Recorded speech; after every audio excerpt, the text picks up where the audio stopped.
Et alors, est-ce qu'on peut, là aussi c'est un nouveau, faire un essai de cette image-là en bas, qui va travailler avec ce côté massif-là, mais d'une autre manière, et celle-là, tu vois, intervertir les deux. On pose déjà le mur, on regarde après. Ouais.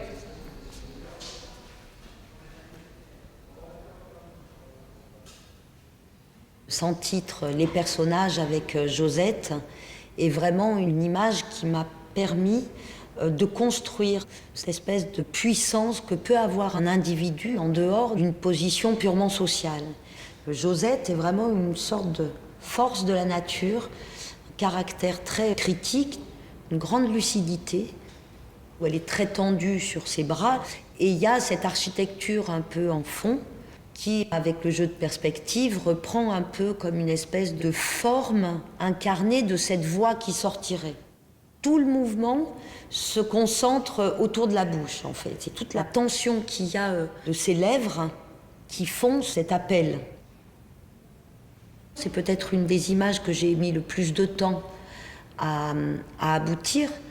Même si je faisais des photographies à la chambre, j'ai commencé avec Josette, peut-être par faciliter enfin, le côté esquisse, quoi. Je sentais bien qu'au début, il fallait que je prenne des notes, donc je travaillais avec un Rolleiflex en noir et blanc, parce que Josette, c'est aussi le passage du noir et blanc à la couleur, et à essayer vraiment de confronter dans le viseur à l'image ce corps humain et un corps architectural, et de savoir comment on n'est plus du tout dans une pensée de la ville comme un décor qui se pose et des individus qui l'habitent, mais vraiment que la ville est cette alchimie entre des corps qui ont des présences.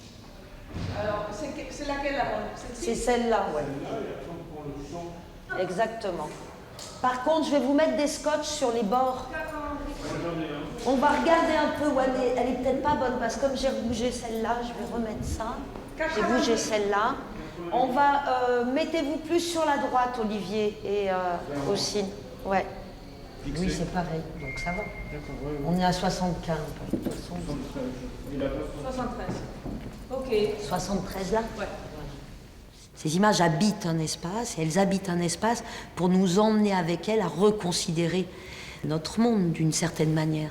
Elles réouvrent des imaginaires qui sont aujourd'hui très minoritaires. Et du coup, les personnages sont les images dont j'ai besoin pour ça. Donc ça n'est pas, je ne pourrais pas du tout montrer que des personnages dans ce travail. Ils ne reflèteraient absolument pas mon travail. Et en même temps, ils sont un peu... le corps central, quoi. C'est d'eux que tout part. C'est un peu les passeurs des autres images. C'est grâce à eux qu'on arrive à se projeter dans les autres images de cette manière un peu narrative. C'est la non-croyance de l'image photographique comme reflet du réel qui m'a permis de vraiment rentrer dans une pratique qui est beaucoup plus de faire se rencontrer les éléments que plutôt les prendre en photographie pour les représenter ou les expliquer ou les documenter. Et du coup, ça devient des images que je veux très physiques. Et à chaque fois, je fais ce travail assez long à la chambre. Et avec les personnages, c'est une chose qui a été très millimétrée à un moment donné, de savoir que, avec la perspective de mon appareil, si je veux travailler cette espèce de chose physique, il faut que je joue de la fausseté des poses. Tu vois? Regarde avec ça et ça.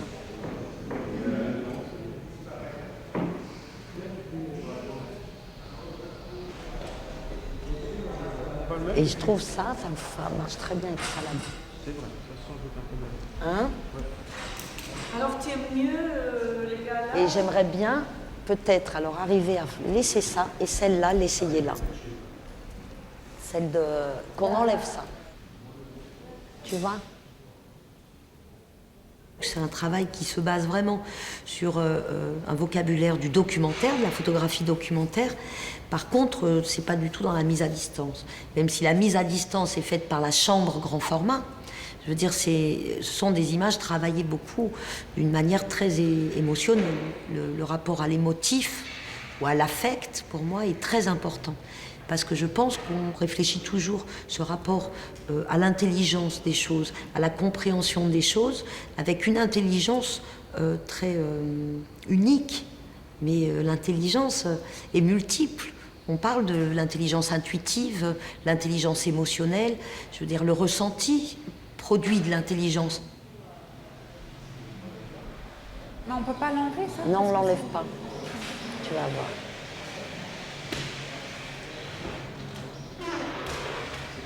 Parce que si tu veux, c'est mes bords 16. Donc le petit blanc, il est sur mon bord 16. À certains moments, comme à Blues vient du fait qu'au Jeu de Paume, on montre une nouvelle pièce. Ce sont des images que je montre pour créer, je dirais, un état d'esprit, un certain mood dans lequel les gens peuvent se ressentir d'une certaine façon.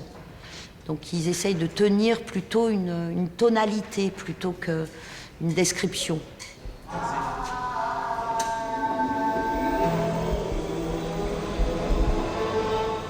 Alors Blues commence dans un lieu particulier. Le Guatemala tient une problématique qui m'est chère, de l'occupation des sols et de savoir qui occupe les sols. Et que l'occupation d'un sol, c'est presque contraire au fait d'habiter un lieu, c'est occuper. J'ai envie aujourd'hui effectivement d'approcher une réflexion sur qu'est-ce que c'est qu'habiter, qu'est-ce que c'est que s'inscrire dans un lieu ou qu'est-ce que c'est que occuper d'autorité un espace. La photographie, je m'en sers pour remettre en mouvement notre vision du monde qui, à certains moments, aurait une tendance à se figer.